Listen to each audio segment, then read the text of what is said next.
رسول اللہ صلی اللہ علیہ وآلہ وسلم بسم اللہ الرحمن الرحیم زینوا مجالسکم بذکر علی بن ابی طالب اللہم صل علی حضرت وزارت جناب امین اسلام آج کی شخصی مناسبت اپنی مرتبت جناب احمد مصطفیٰ حضرت محمد مصطفیٰ صلی اللہ علیہ وسلم حدیث مبارکہ کی تلاوت کرنے کی طرف حاصل کیا. اس میں پیغمبر نے حکم دیا کہ اپنی مجلسوں کو زینت دوں ذکر علی بن ابی طالب علیہ السلام. یہ پیغمبر کی حدیث بھی ہے اور حکم بھی ہے اور وہ تمام مجالس جو بزرگان مجالس سے اعلیٰ منعقد ہوتی ہیں ان کا ایک قانون ہے. ہمیشہ سے رواج یہی رہا ہے کہ جتنی بھی مجلسیں ایام محرم کی مجلسیں ہوں ایام سفر کی مجلسیں ہوں یا مومنین کے اثار ثواب کی مجلسیں ہوں ان سب کا دستور و قانون یہی ہے کہ تمام تر مجالس میں مولا حسین کے مسائل سے پہلے مولا علی کا فضائل بیان ہوتا ہے.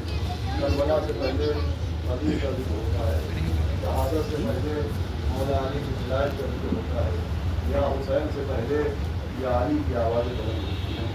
یہ جو دستور مجالس ہے یہ پیغمبر کی اس حدیث کے مطابق ہے کہ اپنی مجلسوں کو زینت ہو ذکر علی بن ابی طالب. اور اس کا ایک سبب اور بھی ہے. اکثر بچوں کے جوانوں کے دماغوں میں آتا ہے کہ محرم اور سفر کا مہینہ امام حسین کی مصیبتوں کا مہینہ ہے, لیکن ان ایام میں مولا علی کے فضائل کو بیان کیا. تو اس کا سبب یہ ہے کہ جب امام حسین علیہ السلام نے لشکر عزیز سے مخاطب ہو کے پوچھا تھا کہ جو تم مجھے قتل کرنے کے درپے ہو اور یہ جو مجھ پر مظالم ہیں اور جو تم مجھے قتل کرنا چاہتے ہو تو کیا میں نے حلال کو حرام قرار دے دیا یا حرام پیغمبر کو حلال کر دیا یا پیغمبر کی شریعت میں کوئی امینڈمنٹ کوئی تبدیلی کر دی. تو لشکر عزیز نے جو جواب دیا تھا وہ جواب یہ تھا کہ ہم آپ کو آپ کے باپ کی عداوت میں کرتے ہیں. یہ کوئی خیال نہیں ہے, کوئی سوچ نہیں کہ ہمارا سوچنا ہے, ہمارا سمجھنا ہے, یہ ہمارا خیال ہے. یہ قاتلین امام حسین کا اسٹیٹمنٹ, یہ قاتلین امام حسین کا اعتراف نامہ ہے کہ ہم آپ کو آپ کے باپ مولا علی کی دشمنی میں کرتے ہیں. تو جب امام حسین کے قتل کا سبب مولا علی کی دشمنی ہے, امام حسین کی شہادت کی وجہ مولا علی کی دشمنی ہے, تو پھر عدل کا تقاضا بھی یہی ہے اور عدل کا تقاضا بھی یہی ہے کہ مجلسوں میں صرف قتل کا ذکر نہ ہو, سبب قتل کا ذکر ہو. صرف یہ نہ بیان ہو کہ امام حسین کو قتل کر دیا گیا, یہ بھی بیان ہو کہ ان کو قتل کیوں کیا گیا. صلوات بھیجے محمد اللہم صلی علی محمد وآل محمد.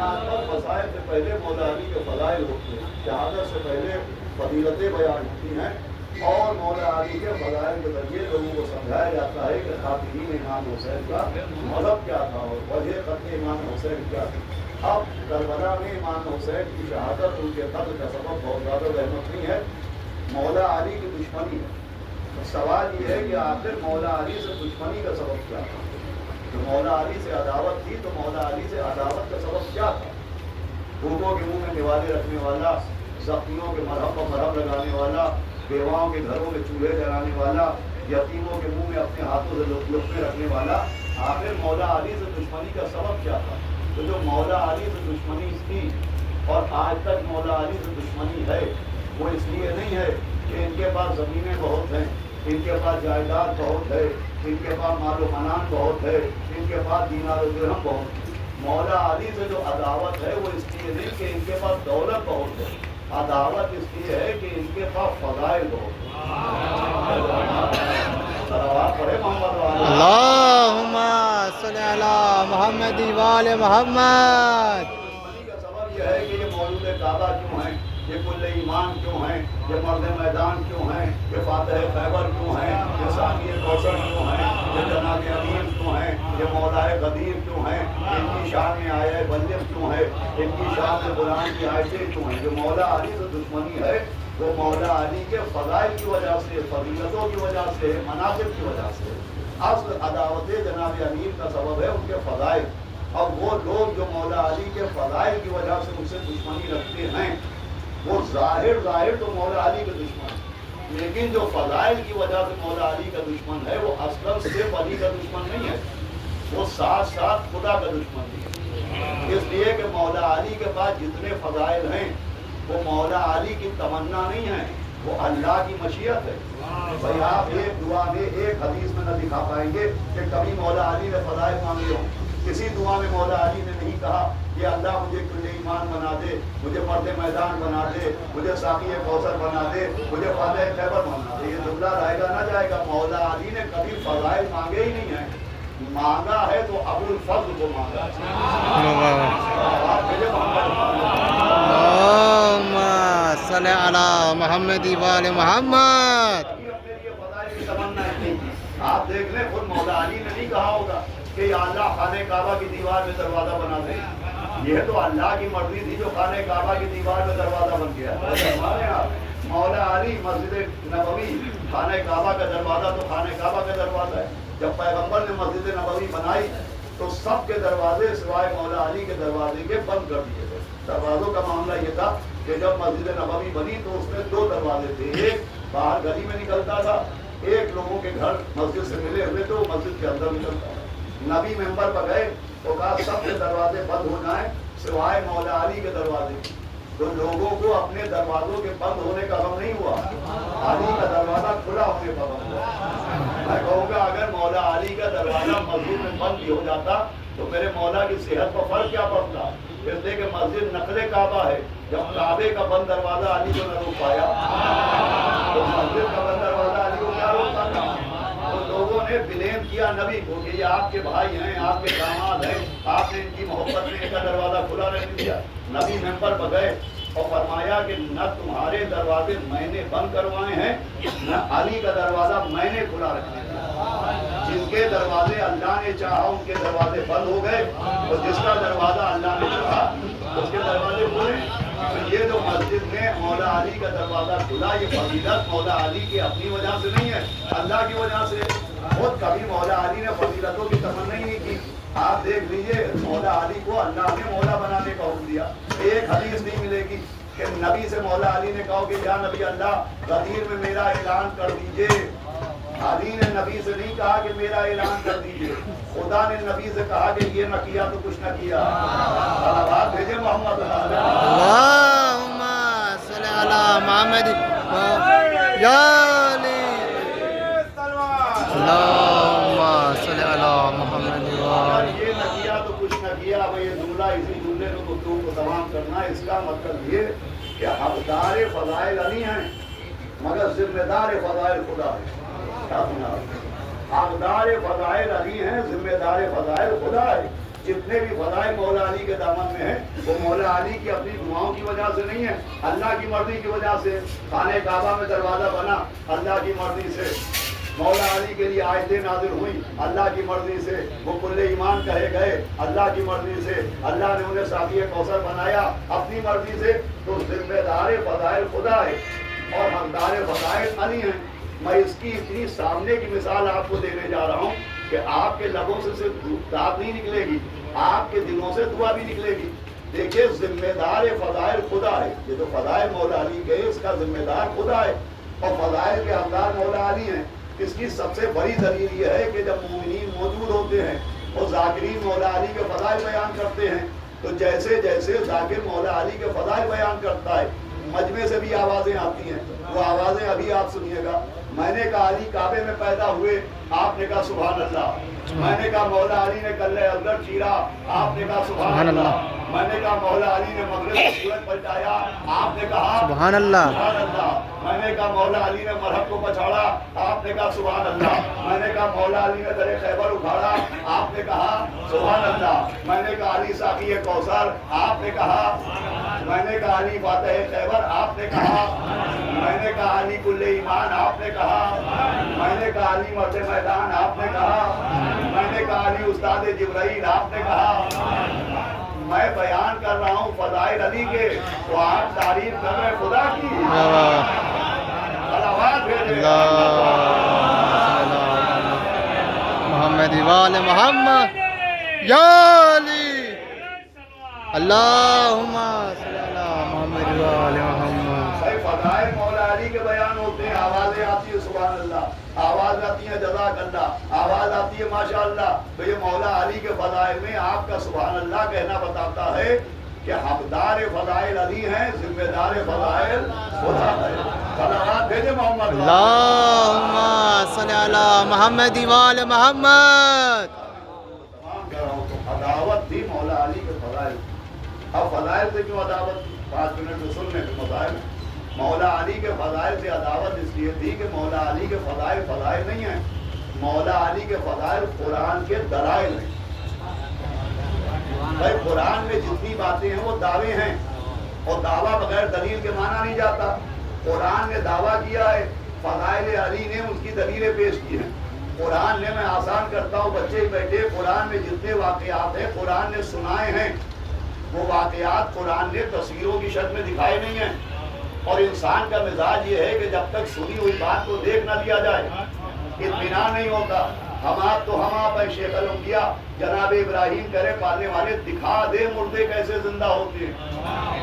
تو کہا کیا یقین نہیں ہے؟ کہا یقین ہے مگر دیکھ لوں گا تو اطمینان میں اضافہ ہو جائے گا. تو اس کا مطلب جب تک مطالعے کے ساتھ مشاہدہ نہ ہو، جب تک سماعت کے ساتھ بصارت نہ ہو، انسان کے یقین میں اضافہ نہیں ہوتا. اب قرآن نے سب کچھ سنایا ہے، دکھایا نہیں. سنانا قرآن کا کام ہے، دکھانا آئینہ فضائل علی کا کام ہے. قرآن نے سنایا کہ اللہ نے جناب آدم کو دونوں ہاتھوں سے خلیفہ بنایا. اب اللہ نے آدم کو دونوں ہاتھوں سے خلیفہ کیسے بنایا ہوگا؟ غدیر میں نبی نے علی کو ہاتھوں کو اٹھا کے ایسے بنایا ہوگا. قرآن نے سنایا جناب داؤد کے لیے لوہا موم ہو جاتا تھا، اب داؤد کے لیے لوہا موم کیسے ہوتا ہوگا؟ میرے مولا نے در خیبر میں انگلیاں گاڑ کے بتایا کہ ایسے ہوتا ہوگا. قرآن نے سنایا کہ جناب یوشع ابن نون کے لیے سورج پلٹا. اب یوشع ابن نون کے لیے سورج کیسے پلٹا ہوگا؟ علی نے مغرب میں سورج پلٹا کے بتایا ایسے پلٹا ہوگا. قرآن نے سنایا کہ اتنے سے موسیٰ نے فرعون کے تماچا مارا. اب اتنے سے موسیٰ نے فرعون کے کیسے تماچا مارا ہوگا؟ علی نے ابو جہل کے تماچا مار کے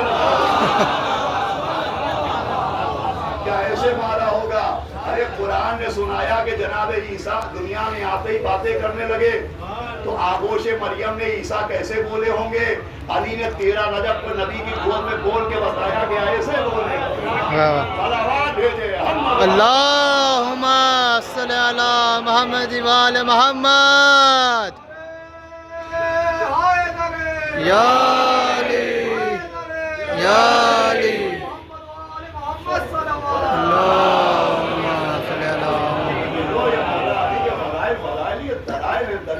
توحید ثابت ہوتی ہے تو مولا علی کے فضائل.